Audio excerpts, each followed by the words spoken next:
act of bodily dismemberment. Hey, what's up, guys? Hope everybody's doing good. I'm here today to talk about two movies at once.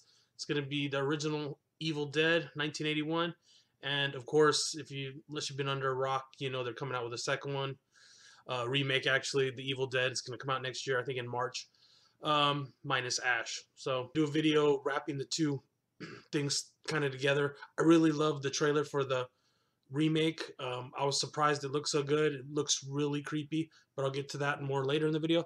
But I wanted to do a video reviewing the original Evil Dead. So the Evil Dead 1981, directed by Sam Raimi, stars Bruce Campbell, and basically it's your prototypical horror story, but at the time it wasn't. It's basically these kids go into the woods. They wind up at this cabin, 2 guys, 3 girls, and they find this book and these tape recordings. When they play the tapes, these sort of like spirits, demons, whatever, come out of the woods, wind up attacking the kids in the house and possessing a couple of them. Basically, that's all I need to tell you from that point on. It's a classic, 1981. There wasn't much of these type of movies then. It wasn't old hat like it is now. And this movie just really does it better than all the movies now anyways, because it has good camera work.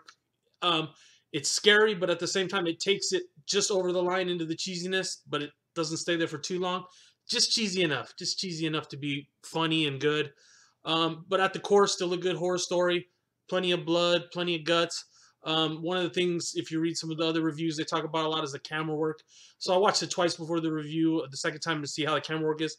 And it's pretty good. I mean, there's a couple interesting shots in there. There's one where the camera goes outside the guy's head, sort of like this. Let me see if I can do it.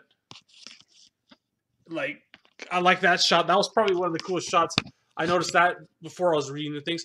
And then, of course, you have your classic, where the camera's going through the woods. And everybody knows that. I think any horror fan knows that. Even if you haven't seen The Evil Dead, you probably know what that is. Like, you've probably seen it referenced or something like that. And most people, of course, know who Ash is. So this thing kicked off an entire pulp culture phenomenon. Originally, the movie was only made for, I guess, like $350,000.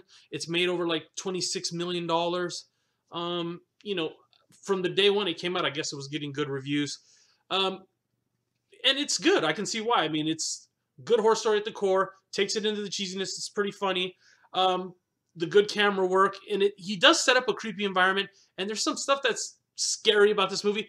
Now, I think it comes off a little more to the comedy side of things, but originally when you would have seen this movie, you probably would have been pretty scary because it probably looked pretty, far out at the time when you first saw it. Now the effects and stuff are kind of old. And that leads me kind of to the part that I like least about the movie. Let me give you my star rating on the movie. First, it's 4.5 out of 5. And the 0.5 off is only really for one thing that I didn't like. At the end, when he kills 2 of the demons, the way they deteriorate in motion capture footage, and I just didn't like that. It looked too claymation-y, too cheesy. That's the part where it kind of got a little too far into the cheese for me. Besides that, the humor's there. And like I said, the really one cool thing about this is, an independent filmmaker's kind of like dream film. I don't know if you consider this a complete independent film, but at the time, basically he had to raise the money himself to make this movie, Sam Raimi. And of course, he went on to do some great things, namely the Spider-Man trilogy. Well, at least 1 and 2 was good. And I can't think of the other movies. I like Darkman myself personally. And of course, Evil Dead 2 and Evil Dead 3.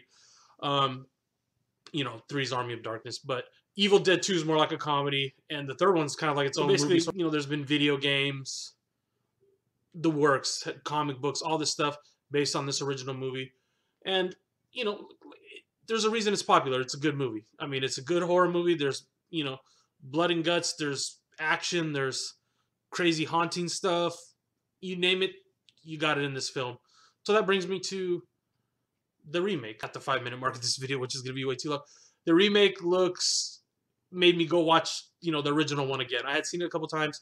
The second one was always my favorite. So I went back to watch the original because I wanted to do this video. So I watched it twice.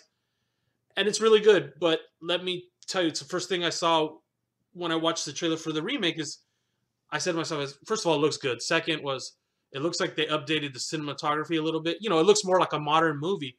so it doesn't look as dated as the original one, and it looks pretty chilling. I mean, I know some of you guys probably aren't going to agree. You know, you're stodgy for the classic stuff, but of the remakes from the of the remakes they've come out with lately, which mostly suck, obviously. This one looks pretty good. It looks really intense. Of course, minus Ash. That's, I'm sure, pissing off a lot of people, but I think that's a good thing that they didn't include Ash, because it's gonna, basically would have took it too far into the cheesy, and people would have been reminded of the old original movies, namely Evil Dead 2, where it's Bruce Campbell sort of a showcase, and they wanted to keep the movie seriously horror. So I think that's why they kept the Ash character out, because you wouldn't expect the Ash character to be funny and all that stuff. People have speculated. I didn't read too much about it. People have speculated. I know that one of the females might be called Ashley. I read an article recently that the main character's named something else, so maybe she has a nickname or something. But there's not going to be a male Ash in the movie. Hence, nobody will expect Bruce Campbell type comedy out of this guy, which I think is a good move, especially if you're trying to make like an ultra serious, actually good horror movie. I think that's pretty much all I wanted to say about those two films. I don't want to go on and on about it, but I'm really looking forward to the remake. If you haven't seen the original, check it out. It's definitely a classic. It's a must-own for anybody's basic horror collection.